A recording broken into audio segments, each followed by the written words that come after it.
School book தான் படிங்க அப்படின்னு சொல்லுவேன். ஏன்னா இப்போ நீங்கள் ஸ்கூல் புக் அதாவது 6 to 12 old book new book அடுத்து பார்த்தீங்கன்னா சிறப்பு Tamil new old 11th 12th ஓகேவா.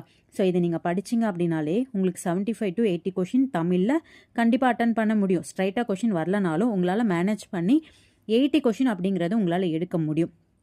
அப்போது தமிழில் நீங்கள் 80 மட்டும் எடுங்க. எதுக்கு? வரப்போகிற குரூப் 2 எக்ஸாமுக்கு ஓகேவா. தமிழில் 80 மட்டும் எடுங்க. ஸ்கூல் புக்கை மட்டும் படித்து 80 கொஷின் கரெக்டாக அட்டன் பண்ணுங்கள்.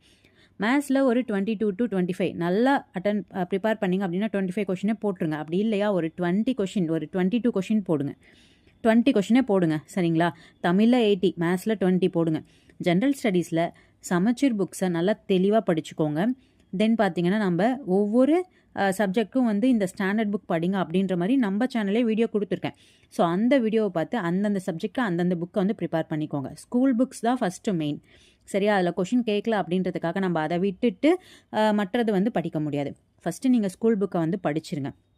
6 to 12 சமச்சீர் புக் வந்து படிச்சுட்டு அதுக்கப்புறமா என்ன பண்ணுங்கள், அதர் சோர்ஸ் அதாவது நம்ம வந்து நம்ம சேனல்லே எல்லா சப்ஜெக்ட்க்கும் வந்து ஒவ்வொரு புக் வந்து நான் சொல்லியிருப்பேன். அதை வந்து வாங்கி படிச்சுக்கோங்க.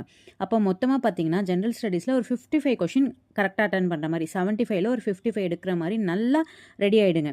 தமிழ் போனால் என்னங்க, தமிழில் நீங்கள் 80 மட்டும் எடுங்கன்னு நான் சொல்லியிருக்கேன் இல்லையா. தமிழில் 80 மேத்ஸில் ஒரு 20 ஜென்ரல் ஸ்டடீஸில் 55 எடுக்கிற அளவு எப்படி படிக்கணும், எப்படி உங்களை தயார்படுத்தணும் அப்படின்றத ஒரு வெறித்தனமாக வந்து படிக்க ஸ்டார்ட் பண்ணுங்கள்.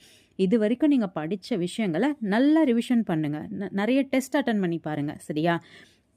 உங்களோட ஹோப்பை நீங்கள் எந்த விதத்துலையுமே எந்த செகண்ட்லையுமே நீங்கள் வந்து டவுன் பண்ணிடக்கூடாது சரியா. எப்போவுமே ஸ்ட்ராங்காக வந்து என்னால் முடியும் அப்படின்னு முன்னாடி தான் மூவ் பண்ணி போகணுமே தவிர என்னால் முடியல நான் இதுலேருந்து வெளியே வந்துடுறேன் அப்படின்னு வரக்கூடாது.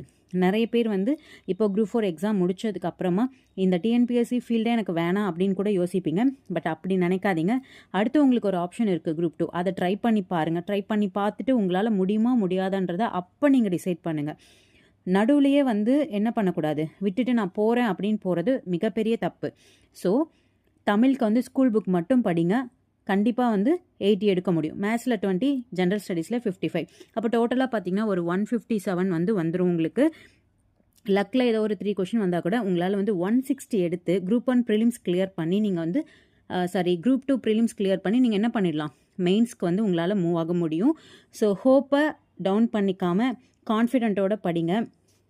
குரூப் 4 எக்ஸாம் முடிஞ்சதுக்கப்புறம் நிறைய விஷயங்கள் வந்து போயிட்டு தான் இருக்குது.